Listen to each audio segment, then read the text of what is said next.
Hola, welcome back to another episode of Honestly Kidding. Bienvenidos a otro episodio de Honestly Kidding. Para mi gente latina, hoy estoy con alguien que admiro, que adoro, que conocí hace mucho tiempo, pero bueno, no lo he visto hace mucho. For my American audience, today I have a really special guest who I love. If you don't know him, you are going to know him now. Tony Succar is with me in studio today. Yay. Welcome!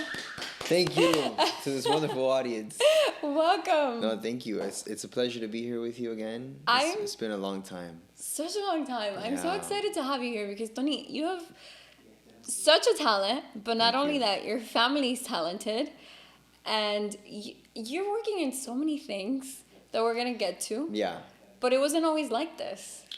Right. No, it definitely wasn't. I mean, I've always been, I would say, like an active person, right? Even as a child, like my mom was always telling me that I was super hyperactive. Yeah? Extremely. Where I was kind of like annoying. But, so I always needed things to do. And I think till today, I always need things to do. So whenever I have like a moment of just chill, which actually never happens, but if it did happen, I would look for something, because I always need to be creating, and it's just my passion, to be able to do things and to leave a good legacy. And 3 Grammys later, 3, Yeah. 4, I don't even I know think how I many. met- Here we are. I don't know, had I won like the Grammys before I met you? Had you won your I first don't Grammy yet? think so. I think after I met you, you won the Yes. first one. Yes, I This was remember a that. You were the couple good luck years back. charm. So actually, this is great that we're doing this right now, because I'm nominated for another Grammy. An American So- Grammy, yeah. by the way. Yes, and so you are the good luck charm. Oh so my God. This would be the This is second time in a huge. row that I see you and you give me the The good luck charm. good luck charm. So if you win. And if we win, it's because of you. So actually, you'll be in my speech. Okay, Like, this okay. is because of Cynthia. Yay. This is because Cynthia. After Cynthia interviews me, I win a Grammy. I hope you do, because you always put so much effort into everything that you do.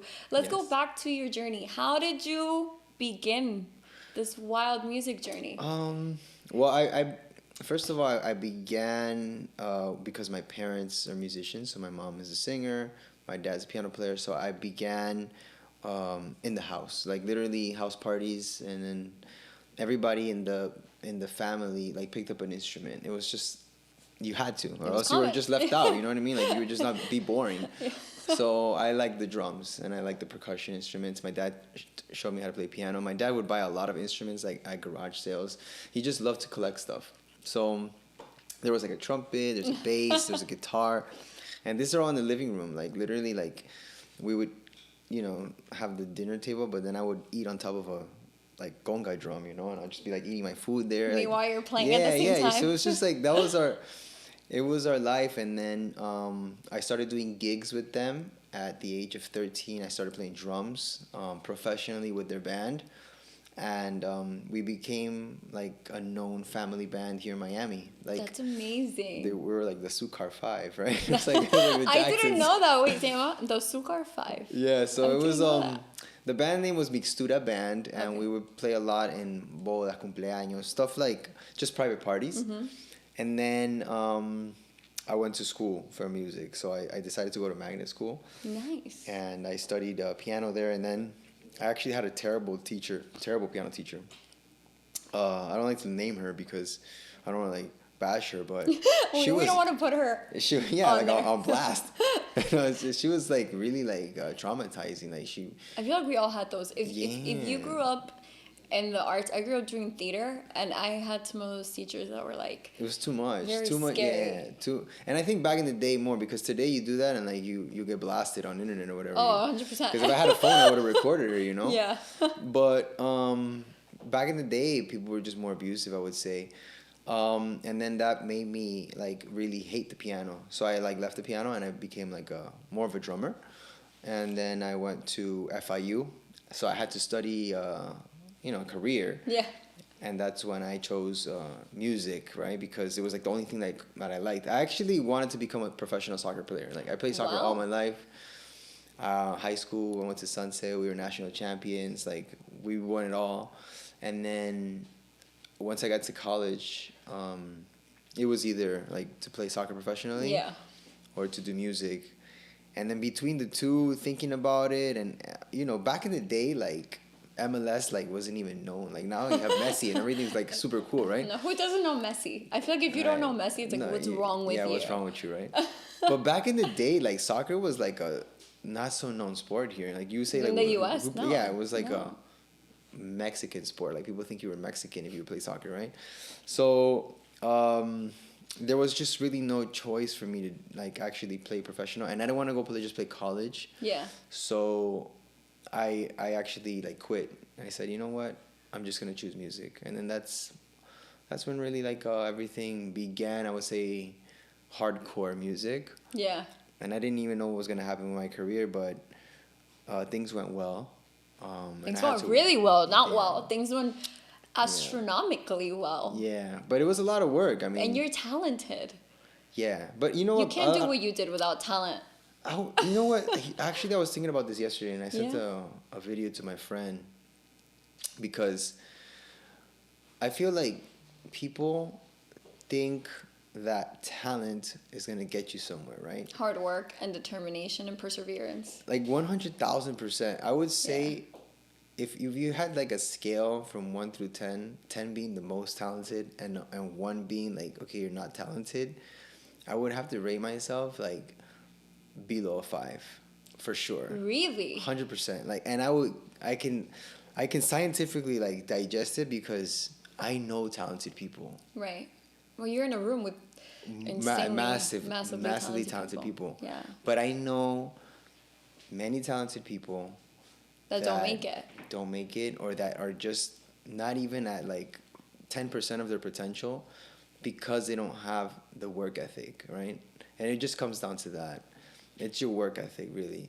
So that's what I do have. Like, I would say my skill is to be able to self-motivate myself so much that I can outwork a lot of people, and then that helps me stand out in el montón, you know? Like, because in order to, like, stand out... Yeah. You have to do something that hasn't been done before. Yeah, you have to be creative, and you gotta do it, like, the quality has to be bizarre, and you gotta be ahead of your game, right? So you can't copy other people, because then you just be the copier.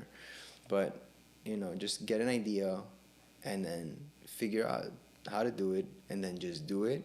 And if you fail, just understand that's part of the process and then just keep doing it again.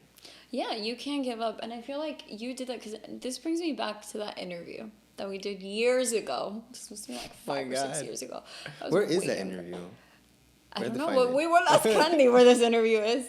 But we will find it. But it brings me back when you were talking about trying to get the rights to, I believe, Michael Jackson. Yeah. That was a crazy project. That was a crazy project because you were, I think, the only person who those rights were given to. Yeah. And I remember you saying, like, it was hard. Yeah. You had a lot of doors closed on you. Of course. And a lot of people thought I was crazy. And nobody believed in me at that time, except for my dad, my mom, and, that's how our parents will always be there, be like, you could do it, right? But definitely... Mírate. Oh my God, we have the interview, my friend. We do have it. We're going to put a side-by-side to a before and after. We look the same. Well, good. Thank God for Asian genes, right? How about we do a shout-out to all of our people Asian. in Asia. In Asia. And thank Tony's you for half Japanese, part Japanese, and I have a Chinese background.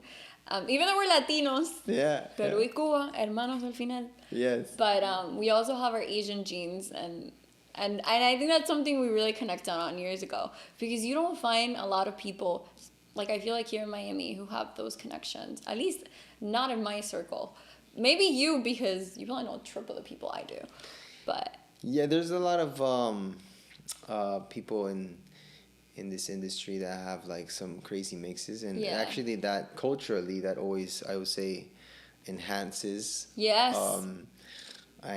everything, right? Food, for example, like once you start mixing like the ingredients and the cultures, and same thing with the music, right? Like when you start blending in like Michael Jackson with salsa and the Cuban roots and the dance and the sabor. And the sabor. There's nothing like Latin flavor but also like I do have to open it. Like some of my favorite projects to work on are culturally diverse projects. And when I'm meeting people from different parts of the world or just visiting new countries, I think you learn so much and you get un poquito de sabor from different countries. I think that's so fascinating to me. Of course, I would say, once you're able to open your heart and in your mind, and like accept all cultures, that's when you truly realize the beauty of life, because there's beauty in every culture and you can learn so much from everybody. So that's what I try to do, at least. Tony, you have worked on so many projects. What has been your most favorite project you've worked on?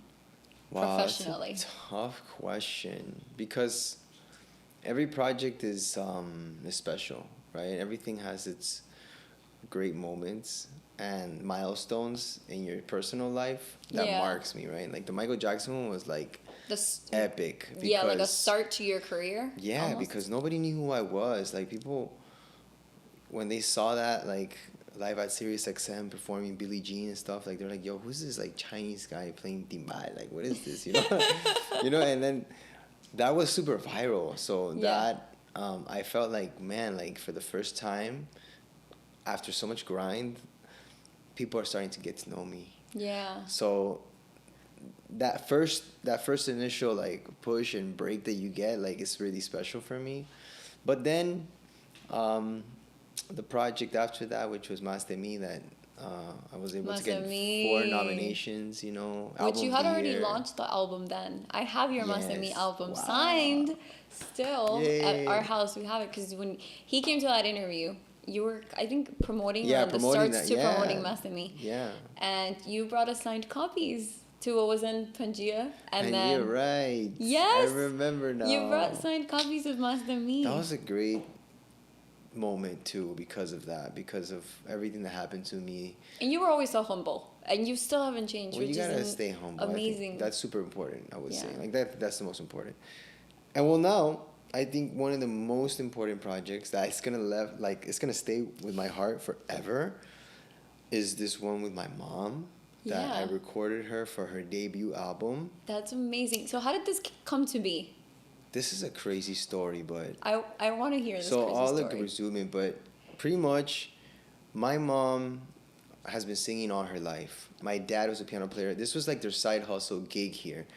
They migrated from Peru when I was 2 years old. This was 35 years ago. And then they started working like anywhere, like Coconut Grove, like on the streets, with a tip jar. And that's how they make money, extra money for them to be able to pay bills, right? And then my mom started getting a name locally because she's like really charismatic. And it's really cool, that contrast, to see an Asian woman singing salsa, right? So she just dedicated all her time to that and being a full-time mom. Yeah. But then my dad was never able to record her because he didn't know how. He didn't have the money to produce an album for her. So even though he knocked doors on like Sony and like Emilio Estefan, everybody to showcase my mom. Everybody said no. We're like, oh, bueno. Like they didn't care because whatever. She's a Peruvian. She's kind of like getting a little old. That's it. Like you're done, pretty much, right? So my mom never really said anything. And then I built a studio in her house because I needed to record my album. That's where I recorded Más de Mí. And I had a bunch of So your studio's at home? It's at my parents' house. At your parents' house? Yeah. Wow. So this is where I recorded all my projects. And then she never told me, hey, Tony, like, can I record? Like, you want to record a song for me or anything? She never told me that. So I was always under the impression that she didn't want to. Like, maybe she doesn't have the talent to sound good in the studio. I don't know. I've been playing with her since I was 13. I just saw her as my mom. And she never showed interest. She always supported you. Right. She was just like my cheerleader, right? Yeah. So then fast forward, I was a coach on The Voice Peru for a season during the pandemic. How exciting is that? Yeah. So I was there sitting down on my chair in one of the blind auditions. And it was just another audition, and all of a sudden I hear my mom. And I'm like, what? Is that my mom singing? So I hit the bell, right? I hit this little button so I could turn around with the chair. And I turn around and I see my mom. And all the other coaches turn around and they just see my mom, this like Asian woman singing Kimbara, Celia Cruz. Yeah, Kimbara, Kimbara, Yeah. Kimbara. Yeah, And of so course. she rips it on stage. She kills it on Yeah. stage. And I was like, wow. And then I look at my friends, which is like Pimpinela was there, which is like the biggest Argentinian No, I know duo. Pimpinela, claro. And they're like, che boludo, esa es su mamá. And I was like, yeah, that's my mom, So then they couldn't believe that I had never recorded her. Who is that woman, right? Yeah. So she became an instant, like, super, like, viral sensation in Peru that same day. And it was a very important moment because I hadn't seen my mom in a while because of the whole pandemic. Yeah. Plus, we were kind of in, like, a family fight, too. Yeah. So we were, like, distant. And that moment, like, united us because I saw who I am through her, right? Like, I kind of saw myself, because I never saw her perform her. I've always played with her, but I never seen her from the other side, especially produced. And as a judge, mind you, you're there judging your mom. Yeah, exactly. So it was just crazy. What an experience. So then that same day, I opened the Instagram for her and a Facebook, and she started just getting followers like crazy. I mean, people were like, they're like, oh my God, now your mom's becoming more famous than you, Tony. I know. She's killing my career. No, she's killing your career. No, so then no, she's not. She she became an instant like viral thing in Peru overnight, and then I decided to record her first single, like just one song. Okay. So I did that. And then people loved it. They were like, dude, your mom's incredible. Like, we need an album. So the people inspired me to create this album. And, we invited guests like La India, Jose Alberto Canario, Rafael Pollo Brito, like huge artists from different parts of like Latin America. I love that. To sing with her. And now it's nominated for a Grammy. 2024, February. What a crazy amazing. Story. So the album is Mimi Tony, which is this one right here. Let me show Aquí está el álbum. Yay. This is the album. So this is the album, guys. His mom is Mimi Succar, by the way. Yes. So the album is Mimi and Tony, and the reason why actually the inspiration behind the title of the album is there's an album that I really love. That's Celia Cruz album. It was her You're first. You're a big Celia Cruz fan. Super big. I mean, that's the queen for me, right? Well, she's like, ella es como una de las cantantes de nuestra patria. She's like a big symbol for us Cubans. I think she is the symbol. Like she's like the Whitney Houston of Cuba. Yeah, almost. I think Celia, like, there's just nobody gonna come near her. Like I would just like, she's like Michael Jackson level. Yeah. So when I was coming up with the concept, I remember that album that she recorded with Fania. It was her first debut album with Fania. And it was actually with Johnny Pacheco, which is her producer, right? And Johnny Pacheco was huge for Fania. And then they named the album Celia y Johnny because it was like her producer and her. So this one was like Mimi y Tony, right? I'm the producer. So now you're your mom's producer. Yeah. That's amazing. So it's such a blessing because I really did not expect the Grammy nomination on this album. Like this was a personal thing for me. It was like, I'm going to do the album. I'm going to do it amazingly well because that's how if I'm going to do it, I'm going to do it like crazy. That's insane. But then in the moment that you do something for your parents, I would say like, and see their like happiness, it's more powerful than happiness for yourself. It's weird because like the nomination, when I got the news, I was just like so excited to tell her, right? Like that was my whole thing. When did you guys find out that this you were was last nominated? Friday. Yeah, last Friday. So I called her. I did not know this, and I have you on social media, but I didn't. Mind you, I should be doing it. Congratulations, first of all. Thank you. That's amazing. And congratulations to your beautiful mom. Yeah, I'm super excited for her. She's like in cloud 9 right now. She's already like, oh my God, what am I going to wear? And that whole like thing, right? And I'm just like, wow, that's crazy because she's 64 now. I would think like, for example, if I had to wait until I was 64 years old. Talk about patience. To release my first album, I would be like one frustrated person, right? Yeah. And here comes this woman that has massive talent that maybe she was like, it's already too late, like it's never gonna happen. And then it happens. Like that's pretty awesome. So it's just a good message for people. That's like our main thing right now is like the Grammys are great and the success we're having is amazing. We're doing a lot of shows. but it really isn't about us. It's about the people. And that's where our focus is, like inspiring others to never give up on their dreams, to like never think it's too late. Because so many people always think it's like, damn, I'm already too old. Like, oh my God. Like, no, it's never too late. yeah, that's the main thing. Never too late. It honestly is never too late. And I think something beautiful that you're doing is doing this with your mom. And a lot of us, like, always see our parents cheering us on, right? And our parents stepping aside from the limelight and, you know, them cheering themselves on. And it's kind of bittersweet because you're like, man, am I ever going to be good enough to really make them proud? But now here you are, proud of your mom, seeing her from a different angle. Yeah. And you're like, this woman is badass. No, she's killing it, I'm telling you. And actually, it's just beginning. Because, all right, like... Your mom is young, by the way. 64 is pretty young. Yeah, she's got a lot, you know, and Asians, you know, we always like scratch 20 years of our life with our genes, but yes. Like right now, after this album, like, well, it's already done, you know, we're doing the tours and everything, but she's already recording with other artists. Like she just recorded a song with Gloria Estefan.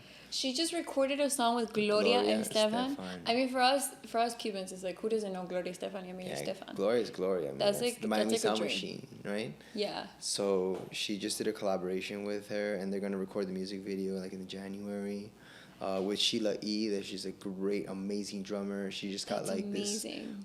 This Hollywood star on, you know, on the Hollywood Walk of Fame. And so she's with those great artists, and I'm also producing, which is great. Amazing. Tony, what's it like being surrounded by so many creative minds? And also, do you think it helps you be a better producer, that you're constantly surrounded by these creative individuals? Of course. You have to be able to learn. Yeah. Like that you have to be open to learning from everybody. And I love that. I think being in the room and just being quiet, like, say the least, it will always allow you to, you know, succeed. Because if you like go into a room and talk too much, or you start thinking that you are better than other people, you'll lose it. I think one of my keys to success has been my humbleness, but true humbleness. Like, it's not like I act humble because I want people to humble. Think. I can attest to that. You have to, like, really understand that, hey, like, you're not the best. You are just uno más. And admire those who you truly admire, and respect them for what they do, and learn from everybody. Yeah. And let other people bring you up, right? Yeah. Versus you pull yourself up. Like, what is that? Like, that's super cringe. Like, you gotta do like. It is super cringe. I hate people that do that. Like, it's just cringe as hell. Like, I just want to be like, everybody. I don't care who you are. Yeah. Like, I don't care who you are. We're all the same. Yeah. We're all here to one purpose only. Yeah. And it's just to be the best that we could be and be happy. Period. Yeah. Like, and everybody's a son. Everybody's, you know, like, everybody has parents. Everybody has family. Everybody has their struggles. Everybody has their struggles, problems. Yeah.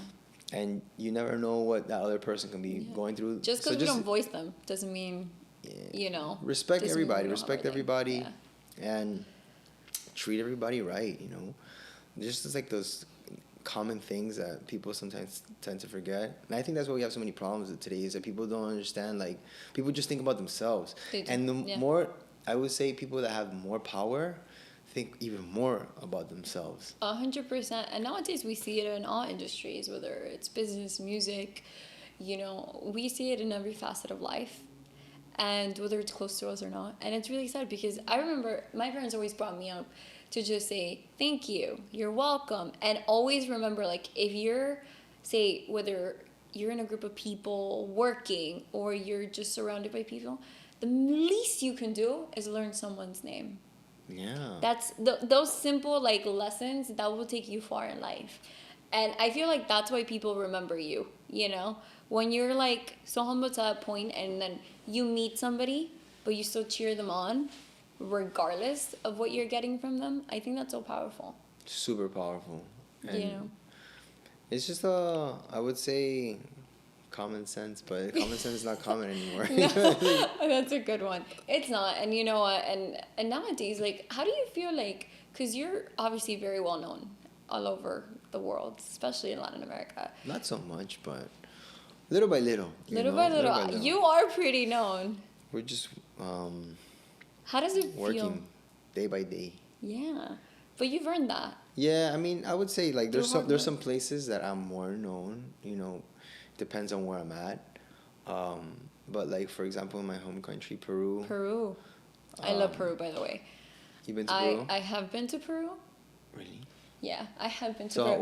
what did you like about Peru? So here's a crazy story. I went to Peru right before COVID. You know, right before the world shut down. I was supposed to be in Peru for 15 days. And here's what happened. I only got to see Lima, sadly, but I was supposed to go to Cusco. Oh wow. I was in Lima for 4 or 5 days. So when we got there, COVID cases were already going on. But we still didn't know what COVID really was. You know, we're Right. like, oh, we could travel, you know. We come back from dinner one night, and your president from that year, I don't Oh recall yeah, who I it think was. it was Castillo. Because I think it was Castillo. He comes on the TV. We turn on the TV and they're like, Peru is shutting its borders. If you're a tourist and if you're not a Peruvian citizen, you have 24 hours to leave the country or you're staying here for, you know, who knows how long. Indefinitely. At that time, this must have been like 11, 10 o'clock at night. At that time, we were at our Airbnb. It was like a group of us and we were like, no. We're like, this is serious. Like, that was the first time where, like, it really hit me, like, oh, this is a thing. Like, COVID is real. The world's shutting down. I was like, I love Peru, but I don't want to stay stuck outside of my home. What if I get sick? What if all these things? I started freaking out. It was like, have you seen those movies, like, when you're, like, in the middle of a situation, there's a pandemic going on, you don't know what's going to happen. The airport was, like Berserk. berserkers. It was like World War II at the airport. People couldn't get flights. Flights were thousands and thousands. I bought a one-way ticket for $2,000. That's how expensive it was Really? to get out of Peru. And it was one of the last flights to get out. Wow. Insane experience. But I had to, because I was like, I don't have family in Peru. You know, it's not like if I had family, I would have been like, okay, but you know, like, it's my family's here. Right. It was wild. But the 5 days I was there was amazing. I at least got to experience Lima. Did you eat good food? I did. Let me tell you, I learned this, that Peru actually has one of the most number of Michelin-starred restaurants in Latin America, which I did not know that. I don't know if you knew that. No, I don't know. But I learned that when I was there. And I was Yeah. like, this explains it.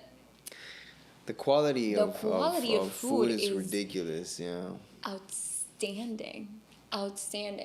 So I have to go back. It is on my list to go Yeah, back. you gotta go back now that there's no more pandemic for sure. No, for sure. Yeah. Actually, So- I was there during the pandemic because when I did The Voice, the show, it was during the pandemic. So you were there for like 6 months? What, Not COVID? 6 months, Less? but it was like 2 months, and then I would go back like a couple weeks and just go back and forth. It was a tough. It was a tough time. Yeah, tough time For the because of the world. whole just Yeah. masks everywhere. Yeah, I don't miss COVID. Yeah, Not gonna no, lie. I mean, I don't think thank anybody God. misses it. Yeah, I know, and actually, I have a couple close people that passed away due to COVID and stuff. Same. So it was like just terrible. But It was. we're here. It taught us a lot, though. I Yeah. feel like it taught us a lot, and a lot of people shifted perspectives. And the one thing it taught me is how to be one with myself, really. Like, hey, stop, slow down. It's okay, you know? I've always been very go, go, go. And I think that's the one thing I learned during that time. Like, it's okay to be with yourself, like, and learn to slow down. Like, don't be afraid. Yeah, I think that it puts stuff into perspective, and Yeah. also like the small things in life, enjoy them more, because at one given moment, I mean, you can get really sick and be like, yo, like. Yeah, and that's when it hits you, and you're like, wow, okay, what is life like Yeah. without health? I got COVID when it was like in the beginning. So you didn't even That's know it. what it was. You were like, ¿qué es esto? I knew it was COVID because it Yeah. wasn't like that before, but it was scary. Yeah, it's a scary situation to be I thought I was gonna die one night, and nothing was happening to me, but I was just panicking. Well, I'm and glad. I couldn't like really breathe, and I'm glad thing. nothing happened. And we're here now. I know, right? Years later. Yeah, with all my vaccines, With which I don't even know what's gonna happen to me. We're gonna grow a third arm or whatever is gonna happen to me. No. So going back to this phenomenal album, what was the creative process like? What is your creative process? Like, what is Tony's creative process when he's about to produce a new project? Do you have anything specific that you do? Well, it all starts with the songs, the creation of the songs. Following a concept, which I knew was going to be a collaboration album with my mom. So I started to get together with different songwriters to collaborate. Yeah. Because it's a project that requires a certain level of maturity. Because you're not writing music for like a 19-year-old or somebody that hasn't lived much to be able to express something of much depth. Right. But somebody that's like 60 something, that we're talking about like this so person. So it's a different audience. Yeah, and not only different audience, but just the audience is gonna come no matter what. Mm-hmm. The more important thing, not thinking about like marketing, or because a lot of people think about marketing before like the actual music and the actually producing the actual art, right? Mm-hmm. I don't do that. I don't ever think about marketing. Like, there's a lot of people that, like artists especially, they're like, Tony, I want to do a song just like this because people like this. And I'm like, go find somebody else, because I don't like to follow this, like, I want to make music. The schema of like... Yeah, I want to make music to be successful. Like, no, you make music that is inspiring to you and that you feel is amazing, and the success will come. But don't do music to reach a certain level of fame or something, because it's so superficial, right? Yeah. So I think like when we started the creation process of this was like, okay, we gotta make songs that is like, if it were to be for like Celia Cruz, like songs that can really like give you a sense of maturity, a sense of like depth, of that be able to really penetrate your heart, songs that will teach you a lesson, right, that will give you like some sort of hope in your life, because that's what she represents, right? Things about following your dreams. But in salsa. Yeah, of course, because salsa is like such amazing. A great genre. Salsa is my favorite genre to dance to. I started dancing salsa when I was super young. And to this day, I'm like Oscar de Leon. I grew up dancing with Marc Anthony. My parents were huge salsa lovers, my whole family. And if you're Cuban, you know salsa. Right. Especially casino. Because there's a difference if you come from like dancing ballroom salsa, which I was trained in, and then casino, que eso es de la calle, like it was born on the streets, So it's completely different, but it's so fun. Yeah. And so pure. And what you said, something very important, it touches here. Right. I think la calle with la rumba, the history of the Afro-Cuban invasion into the U.S. and all that sort of mesh that happened with jazz and R&B, soul. It's one of the best things that could have happened to music, in my opinion. Yeah, that whole salsa thing that happened in New York was crazy. Yeah. But it's the Cuban influence, it's the Cuban rhythm. At the end of the day, it comes from that root, which is born in Cuba. Yeah. So, for me, Cuban culture is so important. Like, Cuba has... You worked with a lot of I've worked with very a lot well-known Cuban artists that are phenomenal. And talented, to me, like having the respect of my Cuban counterparts, colleagues, I would say, is like really important. Yeah. Because to have their respect, because I'm doing their music. Like, this is not something that was born in Japan. It was born in, and you're Latino. And although Peruvians, we have our flow, we tenemos nuestro sabor, but at the end of the day, we are borrowing or creating on top of something that was actually truly born in a specific place in the world, which is Cuba. So it's just a lot of respect to Cuba.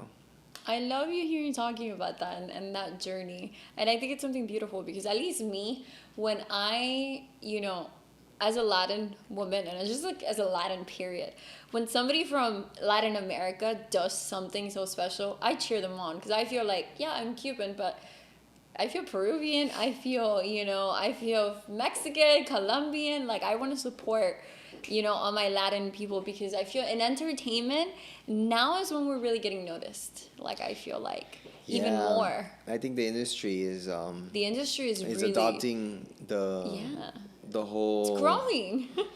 Yeah, this whole Latin music movement, especially the urban, Urban Latin have really yeah. they have really done a great crossover. Do you see yourself doing anything urban ever? Not necessarily because it's not my thing. You're great at what you do.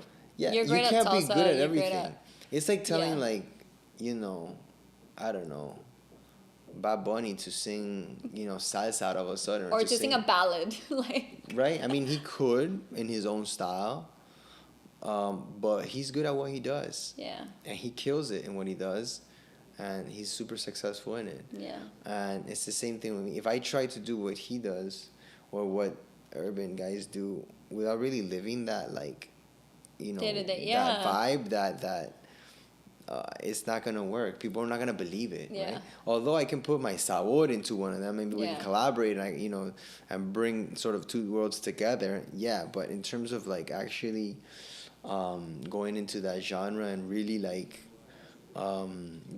doing that, I don't think it will be genuine. And then I love that you say that. Yeah. I think that's so important. So in everything you produce, there's a raw, authentic passion that you have for, the genre that you're producing. Yeah. It's very important. You got to be genuine. You got to really feel it. And you got to be excited about it. You do. That's why you've been so successful. That right there is the key to your success. Yes. I would that say. right there what you said. Yeah. You produce what's authentic to you.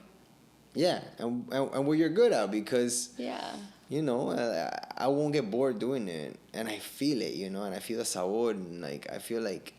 So you wake up and it's salsa hoy, salsa tomorrow, salsa every day. Yeah, although I don't listen to much salsa. Really? I used to listen to a lot of salsa, hardcore, Okay. but then. So what do you listen to? I listen to a lot of R&B and jazz and soul. Soul music's amazing. Yeah, that's to me is funk. I even listen to some classical music, just all over the place. But I don't listen to so much salsa because I've listened to so much already that I love to enjoy other genres as well, and that helps me develop cool ideas for salsa because I bring other elements into the genre. So what's your favorite collaboration you've done with? If you had to pick one, do you have one? That's interesting. I would be lying if I told you, hey, look, this is the best collab or this is the funnest. They're also fun. I think... you gotta have a favorite or a top 3. I don't even know. I No? just think they're all so cool. You know what it is also? The newest one is the best one. It's whenever you do something new, It's you're the oh best my God. one. It's your new baby. Yeah, it's you're excited about it. And the older ones are man, that was fun. But it's it's old already. You know what I mean? You want to just do it again. And again and again. again. And again. And every artist, luckily, I've worked with artists that are really fun people and that are super humble también. And so we've done a lot of stuff. But working with La India, I think was one of the, I would say, more special ones, because she's really that woman's voice. her voice is ridiculous, and she's so raw. She's just so herself. There's no filter. Yeah. When she talks. So I can see that. So she'll tell me straight up things that people won't say because maybe they want to be politically correct, but she's just that. Wow. And then I like that honesty because it helps me gear the music towards the right place quicker, right? Do you write music? Do you compose on your free time? Of course. I mean, that's one of my biggest things. Writing music and arrangements, and like when I produce, it's a lot of writing. It's a lot of like creating ideas, and sometimes I'll have an idea in the shower or something. I'll record on my phone. And then you go to your studio. And then go to studio and then develop it. And that's the cool part, you know, it's just to be able to develop something from nothing, right? Something that God just gives you, boom, boom, and then like you're just like, boom, and here's this new Latin Grammy award-winning project. I love that. It's so cool. How have things changed for you from when you started producing to now? A lot has changed, I would say, because technology changes. Yeah. So there's a lot of like more, I would say, shortcuts. There's different goals and different influences. So there's different ways of working. Before I would work out more alone because I didn't have so many friends to collaborate with. But now I don't like to do things so alone because I get bored. You get bored, you're like... I want to have people, and I like to collaborate because we have fun. You know, we go to eat, hey, let's go to like ceviche or something. We'll come back to the studio. Like, oh, go, yeah. You know what I mean? It's like... Yeah. It's like a vibe, and you're like, yo, what do you think about this? And like, nah, that's garbage. What are you talking about? Like, just do this. And I'm like, yeah, you're right. So it's like that whole back and forth. I'm the same way. I'm such a people person in the sense like I love to be surrounded by people and sharing ideas and concepts. Like I don't want to waste my time talking about other people, other things. I want to waste my time talking about passions and what we can create. That's how I feel. Yeah, I like to be como in company. Yeah. You know, like more. I would say back in the day I was more like antisocial in a way. It was just like... So music got you out of that. Like now, like that part of your growth has been collaborating in a team setting.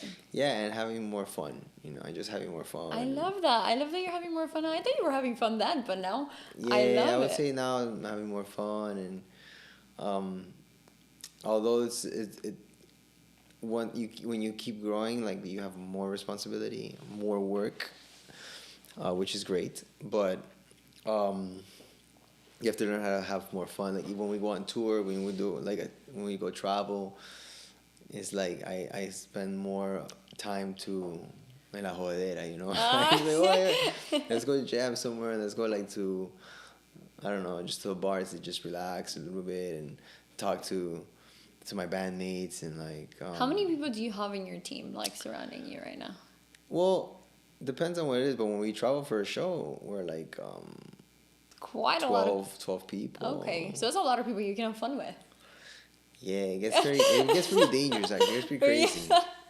We're not gonna get into that. Yeah. Depending on who goes on the trip. Yeah. It gets a little wild. Do you usually bring the family on the road? Like if you're traveling and stuff? So my brother is with us, my dad, my mom. So it's like the family and then our extended family, which are musicians, right? Yeah. Which are like kind of like cousins. You know, in Latin, everybody's family. Everybody is family. You're Latino, you're my cousin, you know, whether we just met or not. Dale, primo. At least those Cubans have that. We're like, ay, primo, dale. Yeah. Let's go. We're the same. My parents will meet somebody and then the next day they're at the house eating and I'm like, we just met them. It's like a very normal thing. Yeah, actually, in Latin America, I think there's a lot of that, right? Yeah. Like, where people just like come and they'll knock on your door. Like, hey, what are you doing? Like, what are you doing? Back in the day, I used to have that more on like my block, my parents' block. Yeah. Today's day and age, not so much. Not so much. It's just only Amazon is just knocking on my door all day. Like, just Amazon packages, all music packages. And now you have a baby who's adorable. Yeah, and that's the greatest thing. How's dad life going? Dad life is going really good. She's gonna turn 2 now in a couple of weeks. So I'm very excited about that. Second chapter. I believe she's 2. Yeah. And your amazing wife, I'm sure she supports you and everything. Yeah, she's definitely supportive. She's been by my side for a long time, you know. When I was like just in college, like, well, actually I met her right after college, but it was kind of that same era, so I wasn't really like known, right? So that's cool that she met me when I was nobody, and I'm still nobody, but whatever. It's just like, you're nobody that's known. Yeah, a little so- bit more now. but yeah, she's supportive, and she's the mom life. She's full-time mom now, so she's Well, with you on the road all the time, I can imagine she needs to like, Of course, no, it would be impossible. I feel like that dynamic, like when you're an artist, especially you, that you're always on the road, in studio, like managing, family life and work life can be hard. Yeah, it's very, very difficult. And I think one of the main things is that she's able to be that balance, So I'm very, like, I would say, preocupado for especially our daughter. So I wouldn't want to leave her at a daycare or something like that. No, you want to be present. With somebody with like that we don't even know, or a nanny or something. So it's cool that she's there and that she's she's able receiving to be the love, like the true love, right? Yeah, from the family. And that's so important to me. Like, that's awesome. So I thank her for that, and for being so devoted to that, and I do my best, because I do have to work, I do have to travel. Right. Mm-hmm. I mean, it's part of my career, and there's a lot of sacrifice with this career. That's the thing. It's like, to be. You do sacrifice a lot of time. I think to be within a relationship with somebody. In the entertainment industry. In the entertainment industry. And you're not in the entertainment industry. That's hard. If because your wife isn't in the entertainment industry. No, right? yeah, she's not. So I feel like that's hard. Like. Yeah, she doesn't. Like, she can't really understand. I mean, now she understands, but like in the beginning, it was like, what is this guy doing? Like, why is he making music at 3 a.m? Yeah. Like, what's wrong with him? Or why doesn't he work like 8 hours a day, like normal, right? People. Because I end up working sometimes. I mean, most of the time, like 14, 16 hours a day. But you're in the studio. Yeah, what it seems like it's playing, but you're not. You're actually working. Yeah, and hardcore. Yeah. And actually, most of my time today, I would say, is like 80% everything other than music. Like marketing, administrative stuff, new business relationships, networking. Maybe you can give me some pointers. Video production, video editing, like all that stuff. I think the entrepreneur today has to be very versatile. Yeah. Because, I mean, I don't know what other people do to get their success. I can't speak for others, right? Do you do your PR? Or do you have No, like I have a publicist. You have a publicist. But that's just, a publicist will get you the interviews and stuff like that. Yeah. But who creates the content, like, that actually is going to engage with the people? You create your own content? Yeah. That's so it's a lot of, like, your creative mind has to be You're constantly... working 24/7. And social media, do you feel like social media has helped you really get, like, if it wasn't for social media, I would not be sitting with you here. Like, nobody would, like, ever, nobody would know, Tony. Who is this guy, He's like, Succar, who? No. I think one of the most important things is to take advantage of social media and understand how the algorithm works, and don't criticize it. Just go with it.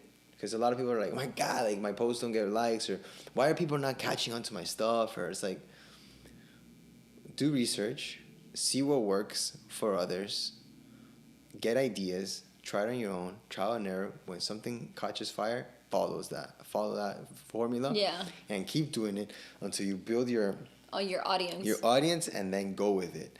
And do not ever stop. Do not, like, ever get discouraged, and you got to be a machine. Right? You gotta be a machine, a hardworking, persevering machine, which is what you said. You knocked on so many doors until somebody said yes. Yeah, but actually, it's not even about waiting for that person to say yes. It's like, I don't even need your yes. Like, I'm just doing, like, it's happening. You're just doing it. It's just about doing it. It's happening. Okay. It's like, I always dreamed of, like, okay, like, the whole Grammy thing, right? I was like, oh my God, like, one day's gonna happen. And then sometimes, like, we'll see, like, for example, I'm a very big person on, like, manifestation. Manifestation, and being, like, how can I say, positive. Okay. And, like, saying, like, I'm the same way, by the way. Did you ever watch that thing, The Secret?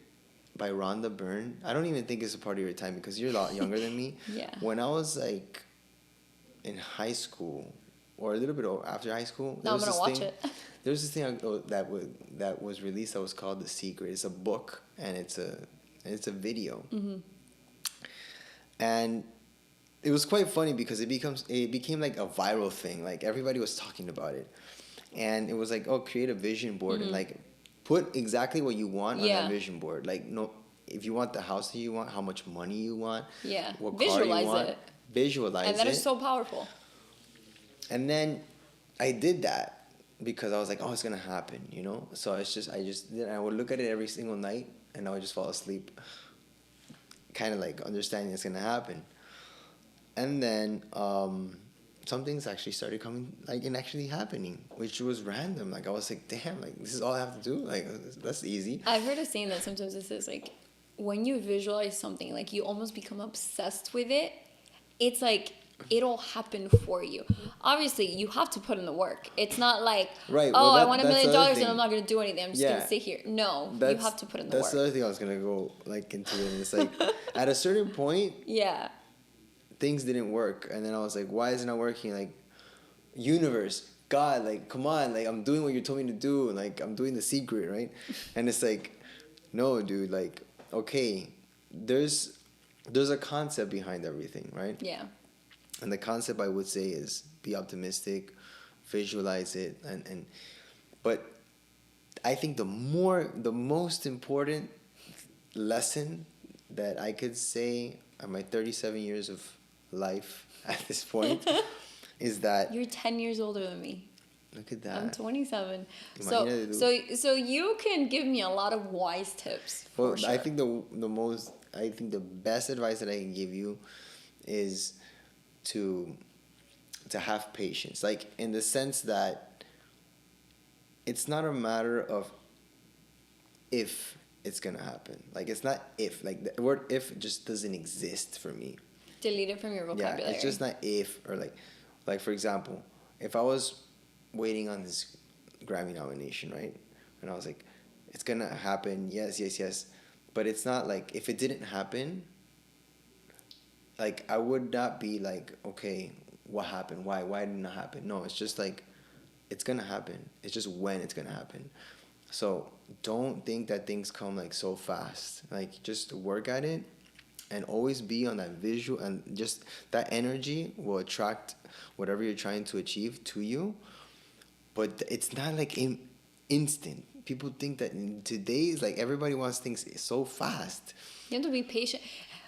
And I think, you know, as humans, we're just impatient and we want things now. But it doesn't. It takes time. Yeah. And with social media and this whole, like, instant everything now, right? You have, like... ChatGPT now, like, where just, like, for example, you want something done quickly, and you just go ChatGPT and AI artificial and boom, intelligence. And just, here we like, go. whatever we can do to get stuff instantly is, like, the way to go, and whatever can make it easier for you, then is the way to go. It's like, there's an app for everything. Like, you count calories, or like now you can put, like, every single, like, thing that you eat into your little phone. Entonces, como que everything is so, like, getting to the point where the software developers know that the more, whatever they can do to facilitate something for you, they're going to do it. They're going to do it, and they're going to make mad money because everybody's going to consume it like crazy, because that's just the way it is. If there's something out there that can save you 5 seconds of your day, they're going to want to take advantage of it. And then it's going to, the society, everybody, we all start, just even with technology, the faster things go. Now there's, like, AI to actually, this podcast is probably gonna be edited by a human. It'll probably be edited by AI, because there's AI software that edits like this. They'll know what camera angles, who and what's talking. 9 times out of 10. Right? And whatever, it's good. It's good to a certain point, but I think it's causing us humans to become lazier.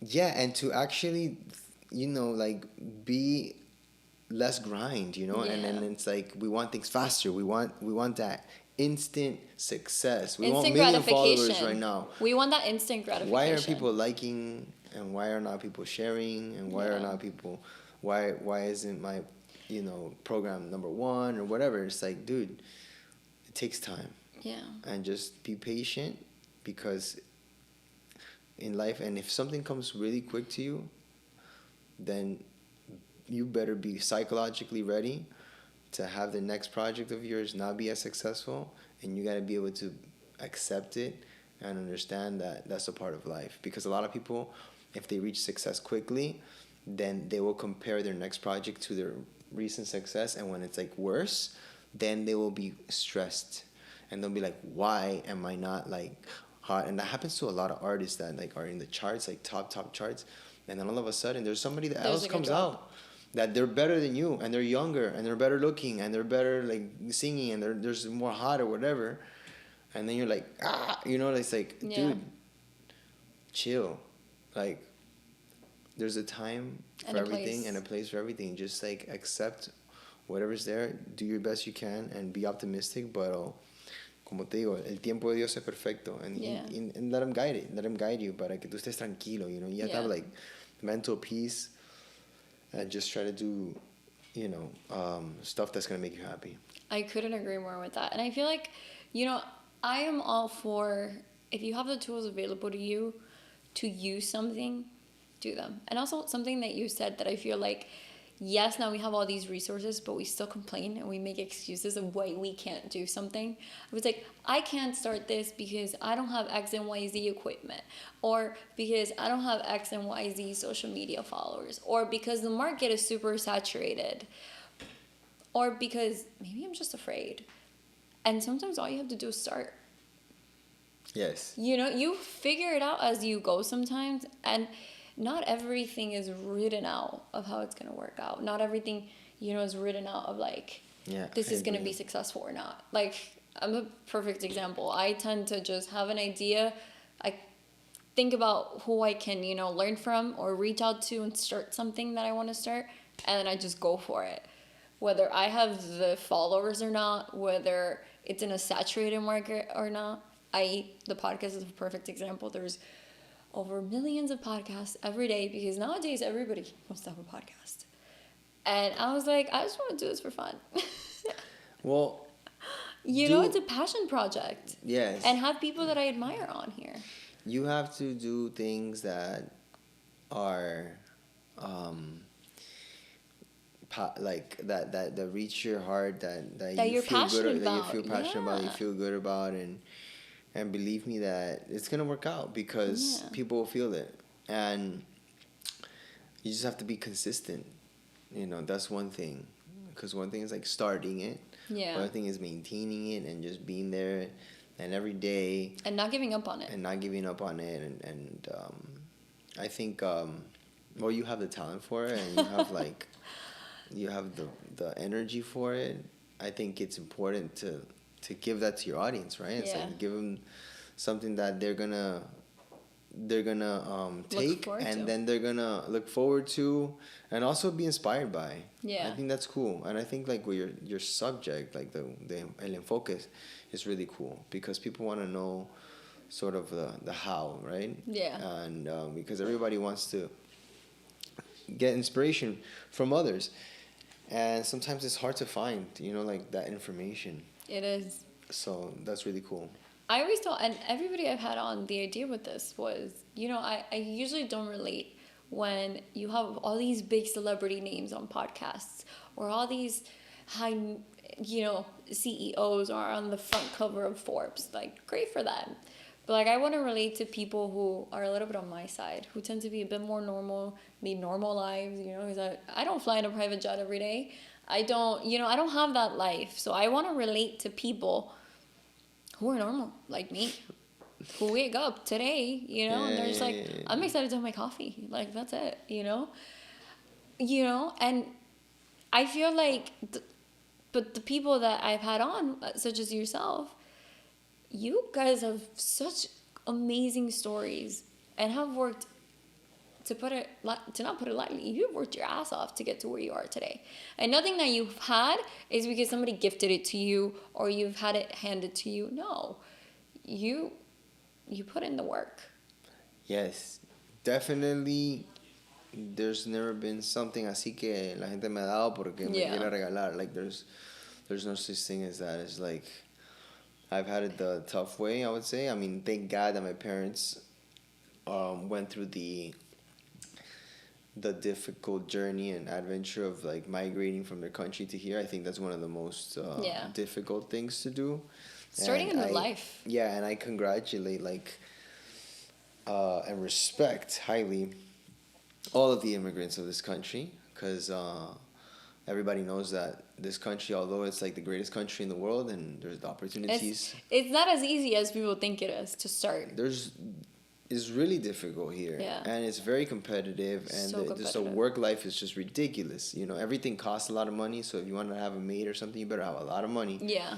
You know, so you have to do your own stuff, and you gotta clean your house, you gotta cook, and you gotta like, and if you have kids, it's even more responsibility. Yeah. And it's like you don't get here. Yeah, you don't get here, and you're just like, I'm living like a princess with all this money in my bank account. You get here, at least my mom got here, and she was like in Cuba, we didn't really know what like a credit card was. Like when my mom came, like that wasn't a thing. My mom got here and started. You were born here? No, I was born in Cuba. I came when I was 5.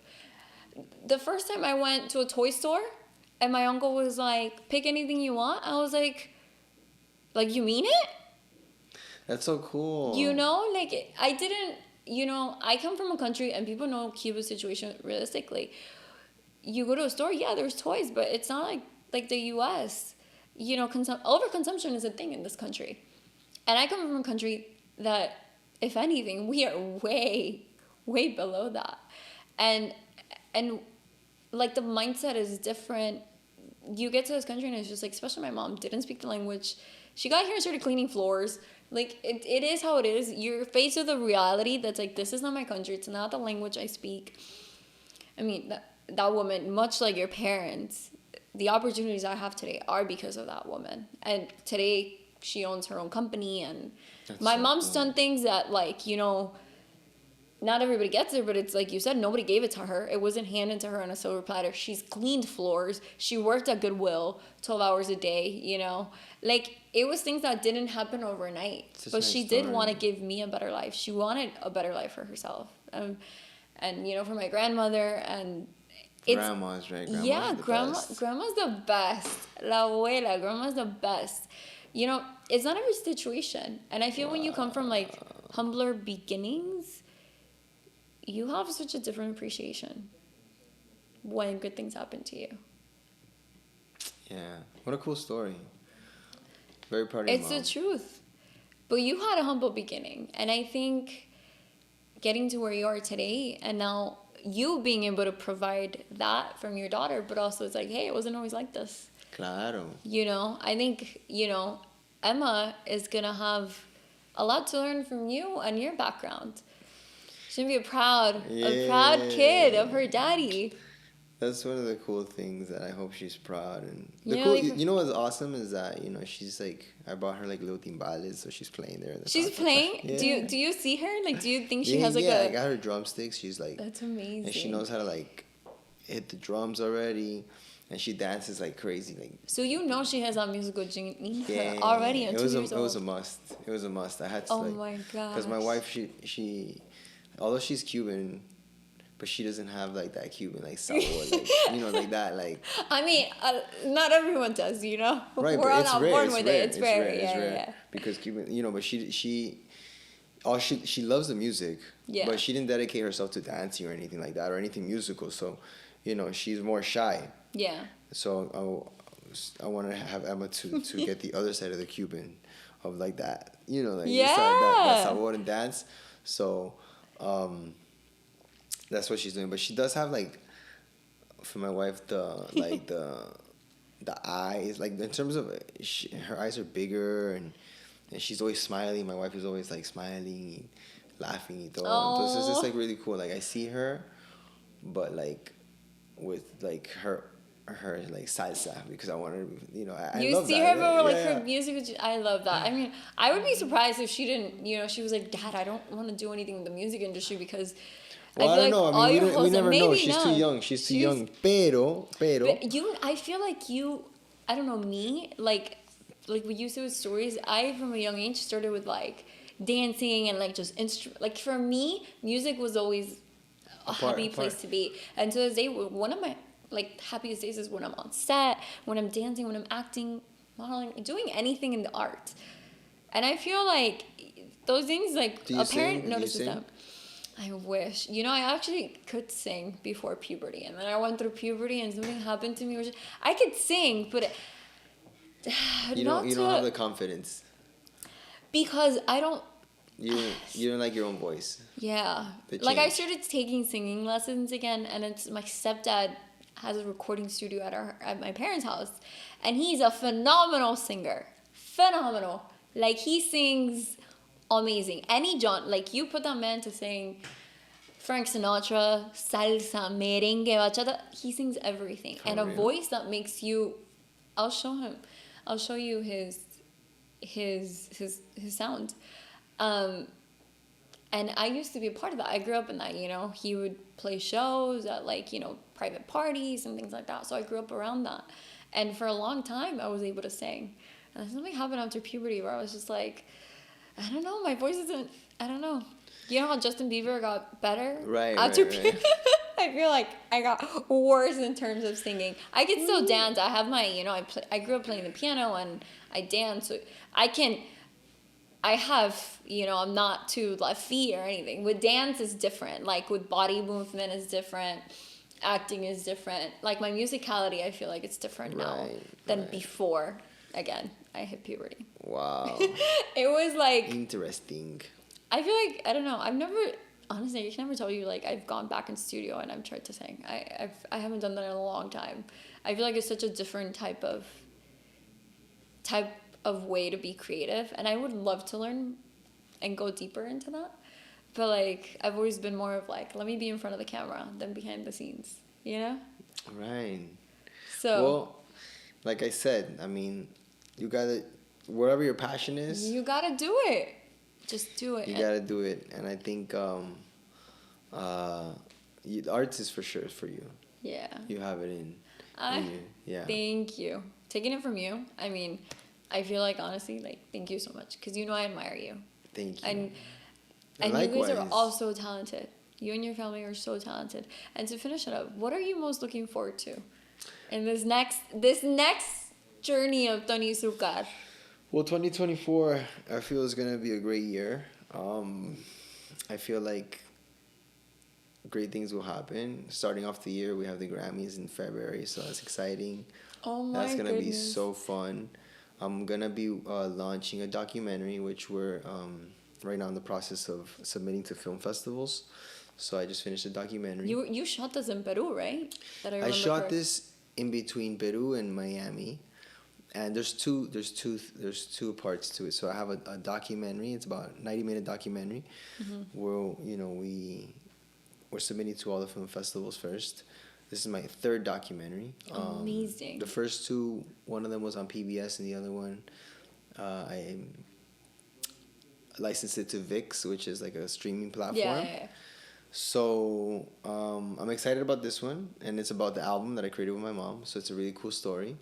And then following that is a series, una serie of 6 episodes of my mom's life. Is it the one you're shooting in Peru? Yeah, it's a biopic. So it's a really cool biopic. Like I'm like, I think it's the one I wrote you of, and I was like, I wish I looked like your mom.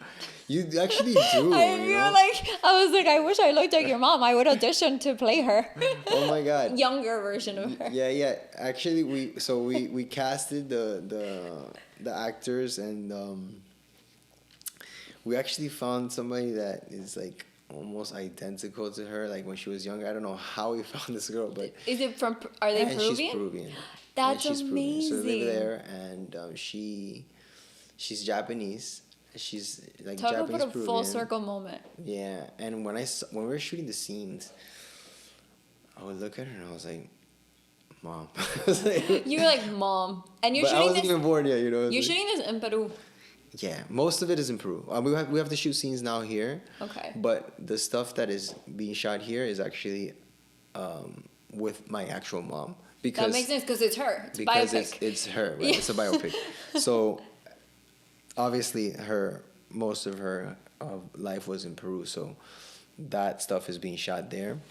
But it's a very, very like it's a very fun project. That's the series, like, is the first time I'm actually producing something that is sort of completely scripted out and acted out, you That's know. amazing. So it's really cool. Like, we're doing, like, every scene is One day I'm gonna pitch something to you, and then we're gonna. yeah. I love it. We're gonna produce it. I love to produce film. I think it's something so fun. I mean, my thing is music, right? But it's amazing. this project has really showed me that people truly fall in love with stories. So I love to tell stories, and I feel like it was a great story to tell. You're a great storyteller. Yeah, thanks. I tried to go into the detail. I'm excited to see this. When is the premiere? So I don't know when the premiere is going to be. I just know it's going to be sometime next year. But for sure the premiere for the documentary is going to be in May of next year, because we have it's going to hit theaters in Peru first. So we have a date in May for that. And then we're also doing the film festival markets. Like, we're going to probably do South by Southwest and Santa Barbara Film Festival. So we'll do that. And then it'll probably come out here. I'm not sure exactly what it's gonna be, but I'll probably I'm probably gonna do a premiere in Miami though. You have to let me know, Tony. Yes. I'll come as press or something. We have to do it. And then the series, I'm not sure. Yeah. That's gonna take a little longer. Maybe it's probably gonna be towards the end of the next year. Yeah. But that's sort of what's in the horizon that I'm most excited about. I mean, obviously I'm gonna be working on different things, but that. And always music. Yeah, always music. But that is something that I feel is gonna be, like. That's your focus right now. Yeah, it's gonna be my focus, and I'm super excited about it. That's amazing. Circle moment. Do you see yourself starting a new album next year? Yeah, definitely. I'm gonna start a new album, but I'm not gonna release it. Okay, until probably 2025. Yeah, 2025. Because I like to always give breaks, porque si no es como que demasiado. You need to chill. Yeah, you get. No. You just produced an amazing one. Y tengo que tomar mi tiempo para hacerlo bien. ¿Me entiendes? Maybe I'll launch a single por ahí. I'll launch a live album. Pero any tours coming up? Tours, for sure. We were in Japan 3 times last year, so we probably go back. Yeah. Wait, you played in Japan? Yeah. How did I not know this? This is like amazing. Yeah. Japan was. Did they understand crazy. You guys? Actually, there's a big community. There's a big Latin community out there? Yeah. But more than that, there's a big community that loves Latin music. That they're Japanese. That's amazing. And it's part of your roots. Super Japanese. I love that all the projects that you're doing, in a way, tie together to who you are and your culture. I think that is so rewarding and so amazing. And the fact that now you're working with your family. Yeah, it's so dope. I mean, can't get any better than that. It really cannot get any better than that. I imagine, not every day is perfect, but what a rewarding feeling to do that. Not everybody gets to work with their family. Yeah, no. Also, you have a really talented family, which we don't all have, but... No. De verdad que... Thank God, thank God for this blessing, and and that's why, I mean, nothing's perfect. We have our family, like everybody else, family moments, but I think that makes it much more interesting and much more like relatable, which is why I did the series. It's because I want people to see what the truth really was, and how hard it was. Well, I definitely want to see that now, because I know you more now, and I feel like I'm looking forward to see that, especially your mom's story. I feel like that's... Because women, I think the woman, like mother is like a luchadora, like it's something that people can be inspired by, because sometimes, we still live in a world machismo to the max, y tú sabes como que they try to like degrade un poco, ¿me entiendes? Como, hey, you stay in your lane. You stay in your lane. And it's like, no, the woman can achieve anything, and not only that, but the woman sacrifices so much. I would say more than the man, know. So, as her son, it was like, I didn't realize this until I started to learn her real story. Yeah. And then I was like, wow, this needs to be told, because it's going to be very inspiring for people. Well, I'm putting this out there. Next year, February, you're gonna win your American Grammy. It's because of full her. circle moment. Manifesting this. I'll be there to interview him again, and then hopefully one day I will work with Tony on a project. Yeah, one day we must. Because I said this 2 years ago, and now I'm interviewing you by myself. And this is on your podcast. And this is on my podcast. I love that. So hopefully next full circle moment we get to do a Latin project together or something. Yes. That'd be really cool. Yeah, count with to me. Collaborate some way. I love everything you're doing, and Thank you. Yeah, I think you're killing it. So I'm you let me starting. know. I'm starting. There's things I'm piecing together and kind of figuring out where I want things to go. But I'm so proud of you. So excited Likewise. for you, your beautiful family. Thank you for being on. This is gonna be everywhere, so pay attention. Yes. You guys probably know Tony more than me anyway, so his social media is Tony Succar. So he's everywhere, and I'm so excited to follow your journey. Have you back again next season? Yes, I'm back. Let me know. With the Grammy, by the way. Yeah, and with the Grammys coming. with And new we're gonna things, have here, always. new dates. We're gonna have a lot of cool projects.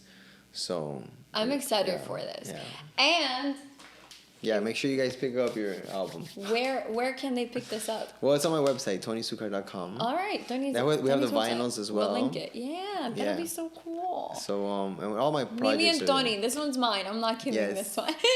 But so excited. Thank you guys, and I'll see you next time on another episode.